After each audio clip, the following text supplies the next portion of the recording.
Hey everybody, how's it going?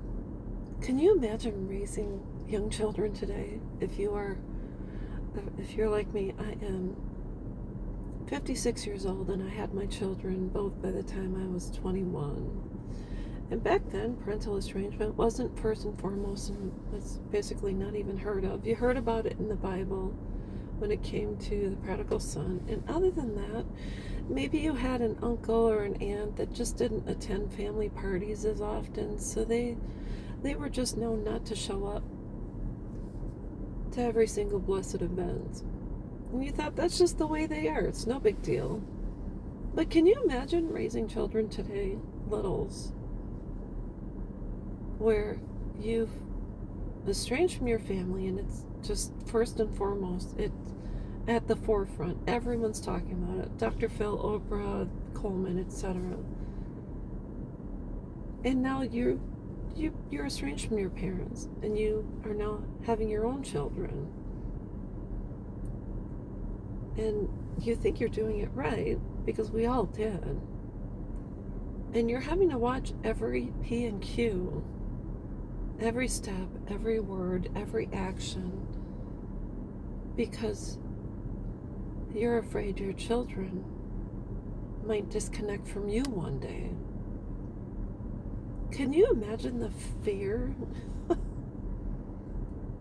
that most younger parents, estranged sons and daughters, live with on a daily basis?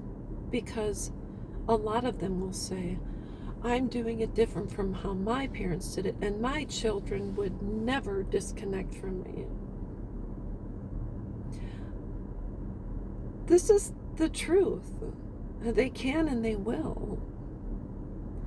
And it might not be when they're teenagers. But your children are going to have gripes about how you parented them. Why? Because you are not perfect. You're not Mother Teresa. You're not Jesus Christ.